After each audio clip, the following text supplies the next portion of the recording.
इसलिए आज नौबत आ गई। हाँ कि तू लगभग 1 साल से कह रहा है कि मेरे पिताजी IAFS अधिकारी थे। हाँ और लोगों को यकीन नहीं हो रहा है। हाँ। अब मैं यकीन कैसे दिलाऊं? कई लोग मुझे ही कहते थे ना कि हाँ। आपने जैसे गांव में शादी कर ली, क्यों हाँ, कर ली, हाँ। तो क्या देखा आपने? तो मैंने यही देखा कि नमस्कार मेरी माताएं बहनें और भाई लोगों को खुट्टी सलाम। मीचू पवन पहाड़ी पिथौरगढ़ उत्तराखंड में, और अभी मैं हूँ पहाड़ी पैराडाइज में। ये है मेरी प्रियदर्शिनी।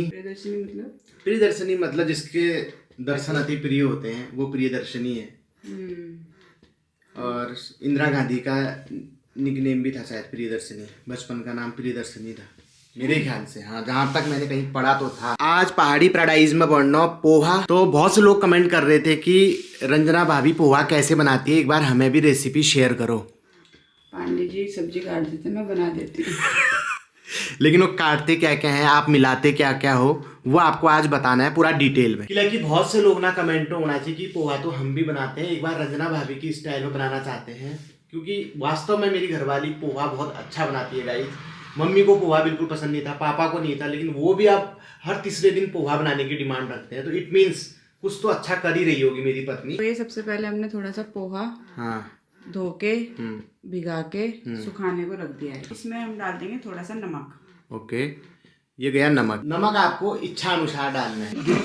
कढ़ाई में थोड़ा सा ये ऑलिव ऑयल डाल दिया है, इसको थोड़ा गर्म होने देंगे। सरसों का तेल ना डाले पोहे में। अब इसमें 3 चीजें डालनी है, एक राई, एक सौंफ और एक जीरा। ओके, ठीक है। तो इस गरम ऑलिव ऑयल में 3 चीज़ों का तड़का लगेगा, सौंफ, जीरा और राई। ये राई चटक गई है, इसमें कड़ी पत्ता।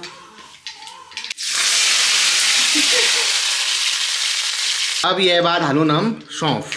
ठीक है, चलो ये गया सौंफ, ये गया जीरा। ठीक है, जीरा चटकने के बाद आप थोड़ी सी हल्दी डालें इसमें। अब शुरू होता है असली गेम। तो जनरली पोहे में नहीं करते हैं लोग, पर मैं करती हूँ। गरम पानी डालते हो? थोड़ा सा गर्म पानी डालते हैं ताकि बढ़िया करके पोहा एब्जॉर्ब कर सके कलर को भी, और लाइट भी रहे। ये आप देख सकते हैं इतना पानी डाला है। थोड़ा सा नमक और डाल देते हैं, है ना, थोड़ा सा नमक और थोड़ी सी डालेंगे चीनी। ओके, ये गई चीनी। ठीक है। अब ये बढ़िया करके हमारा पानी वो हो गया, सेटल हो गया। अब इसमें हम डालेंगे पोहा। पहले वैसा पोहा बनाते थे ना हम भी, मतलब प्याज फ्राई करके ना। हाँ हाँ हाँ। फिर एक बार मैंने रेडी पे खाया पोहा, मुझे उनका ज्यादा अच्छा लगा। हम नहीं बना पाते ऐसा। फिर मैंने यूट्यूब में डाला, फिर सीखा मैंने।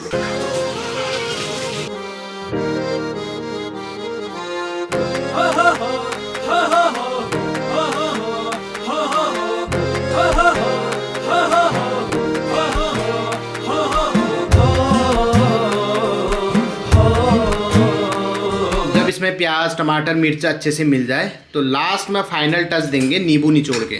ठीक है, तो ये आप देख सकते हैं नींबू निचोड़ दिया है इसमें। अब इसमें चिल्ले पेड़ है, लूण पेड़ और नींबूला पड़गो दगड़े। तो खट्टा मीठा नमकीन तीनों तरह के चटकारे वाले स्वाद आपको इस पोहे में मिलेंगे। लेकिन इसमें वो क्या कहते हैं, लाल मिर्च वगैरह कुछ नहीं पड़ती है। हाँ, लाल मिर्च धनिया वनिया कुछ नहीं पड़ता है।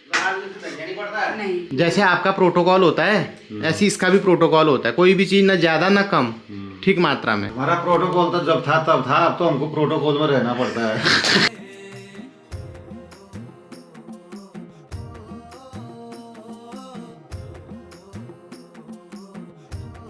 तो दोस्तों, आप लोगों ने कमेंट में रिक्वेस्ट करी थी तो हमने ये पोहे की रेसिपी भी शेयर कर दी है। बहुत सिंपल रेसिपी है, ठीक है। और अगर आप लोग चाहें तो इसको ट्राई कर सकते हैं अपने घर पे, और फिर बताना कि आपको कैसा लगा, पोहा स्वादिष्ट बना या नहीं बना। ठीक है, शेयर जरूर करना है। तो दोस्तों, फाइनली मैं अपने दाढ़ी बाल मुनिया के ला गया हूँ। खुशी इस बात की है कि पहाड़ी पैराडाइज में एक बार फिर से हमारे संस्कृत के महान व्याख्याता हमारे मासा सुनील मासाब इन द हाउस गाइज। और नमस्कार सभी लोगों को। विशाल भैया भी पहुंचे हुए हैं। तो गड़ियों, आज मील बहुत टाइम बाद जो फ्रेंच कट दैट पैर धर रखी। ठीक है, ये देखो मासा, इसको फ्रेंच कट बोलते हैं। जैसे तुम फ्रेंची कच्छा पहनते हो ना ऐसे।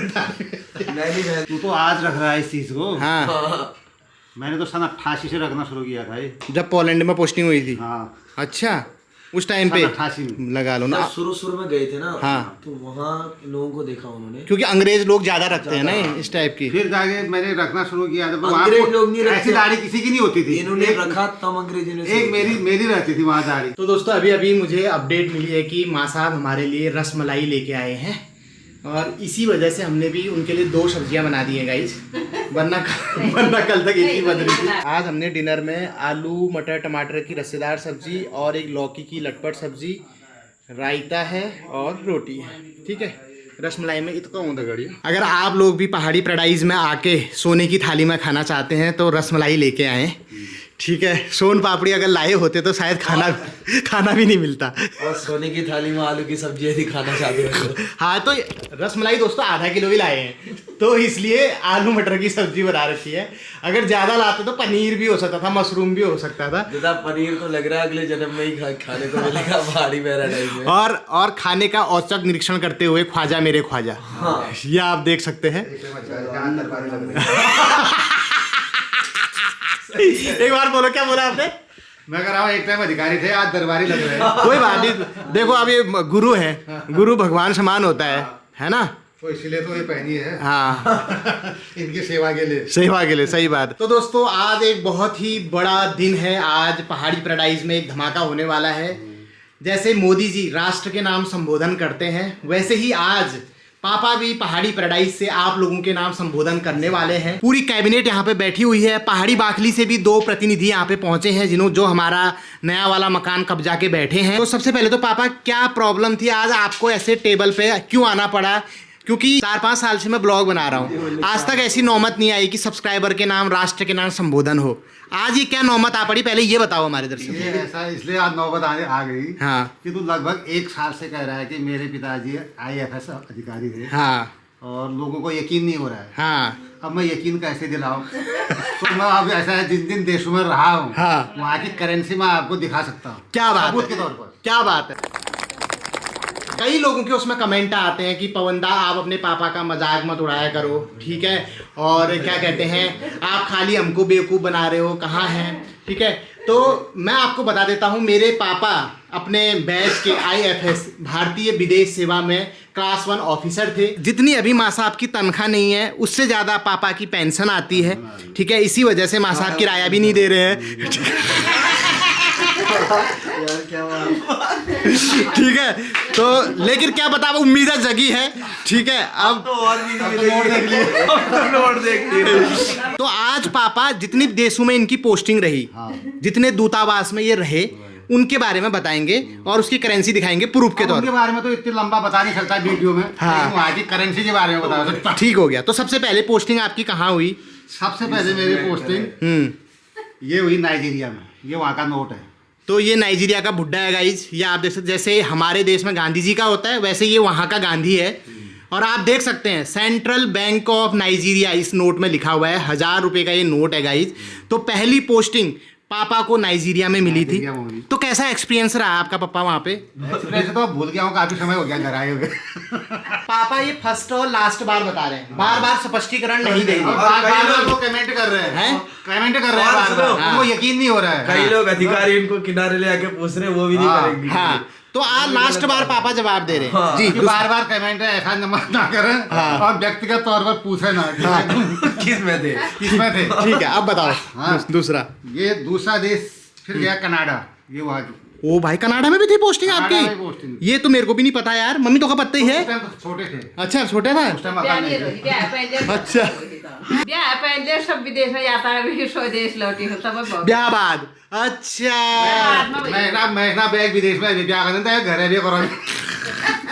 ये कैनेडियन डॉलर है गाइज, आप देख सकते हैं। ये कनाडा का $50 है। इंडिया के हिसाब से ये लगभग होगा 1000-1200 रुपये का। मैं आपको बता दूं दोस्तों, ये जो जिसमें पापा थे ना, ये अखिल भारतीय सेवाएं होती हैं। राज्यसभा के अंदर आता है हमारा UPSC, ठीक है। उस राज्यसभा के सदस्य को ही अधिकार है UPSC के अधिकारों में घटाना बढ़ाना जो भी है, ठीक है। तो हाँ, अब देखो उस समय अगर मोबाइल का जमाना होता तो शायद मेरे पापा पोलैंड के दीपक रावत होते, ठीक है, लेकिन उसमें ऐसा यूट्यूब वगैरह था नहीं तो लाइमलाइट में आए नहीं।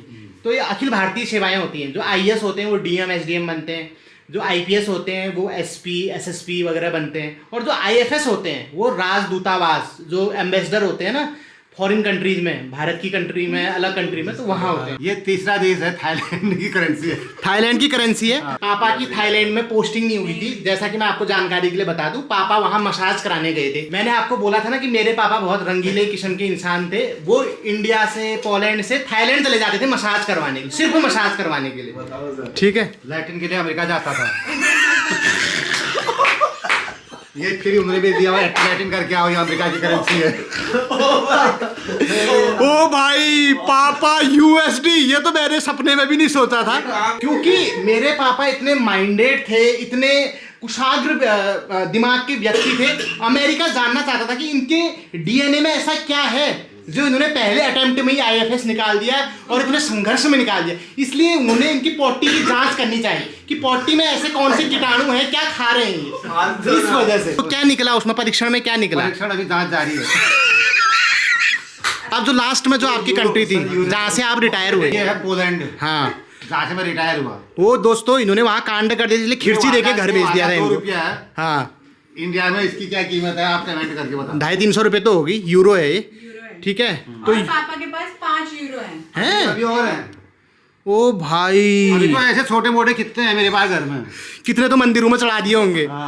मंदिर में ऐसे चढ़ा देते देखो ना, देवता भी खुश हो जाते होंगे यूरो चढ़ा रहे हैं करके। तो आपको कभी कभी गर्व फील नहीं होता कि आप इतने बड़े आईएफएस ऑफिसर के मकान में रहते हैं? मैं तो हमेशा गर्व से मेरा सीना चौड़ा रहता है, मैं तो कहीं भी जाता हूँ केवल इनकी आड़ में। हाँ, कहीं पर हमें पता है कि हमारे यहाँ अधिकारी जी हैं, कोई बोल ही नहीं सकता कुछ। हाँ, सही बात है। खुद भी विशाल जी को देखो कहीं पे घूमते हैं एकदम खुले। और देखिए दोस्तों, विशाल जी जिस दिन आए थे उस दिन ये बिल्कुल बछड़े जैसे दिखते थे, और आज देखो इनका शक्ल देखो आप दोस्तों, पूरी चेंज हो गई है। कई लोग मुझे ही कहते थे ना कि आपने जैसे गांव में शादी कर ली, हाँ, कर ली, हाँ। तो क्या देखा आपने? तो मैंने यही देखा कि मेरे ससुर जी जो है वो इतने बड़े आईएफएस अधिकारी रहे हैं, तो इसी बेसिस पे ये रिश्ता हो पाया था। क्या बात है। तो ये भी एक बहुत बड़ा सवाल था कि रंजना तो सीए है, दिल्ली में पली बड़ी है बचपन से, उसने ऐसा क्या देखा कि वो पहाड़ आ गई?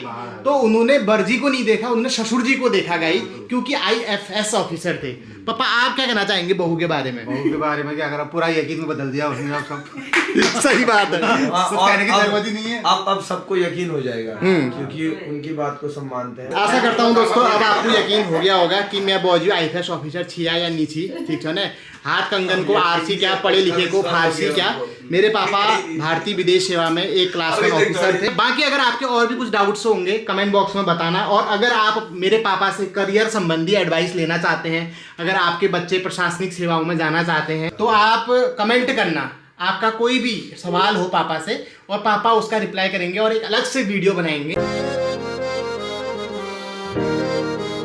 तो गाइस अभी हम आ रखे हैं नारियल पानी पीने के लिए, और ये देखिए ये हमारे भैया हैं। भैया तो नाम बता दीजिए एक बार। अनस भाई हैं हमारे, और हम यहीं से नारियल पानी लिया करते हैं। बहुत बढ़िया इनका नारियल रहते हैं। आज कैसा? मैंने मलाई वाला नारियल लिया है, अच्छा, कैसा हो रहा है? बहुत बढ़िया।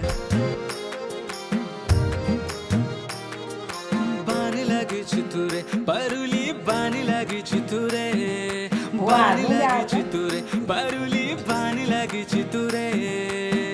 आम की डाई माँ, काफल की डाई माँ, बांझ की डाई माँ, बुरस की डाई माँ, मोनालिसा चितुरे, बानी लगी चितुरे परुली, बानी लगी चितुरे।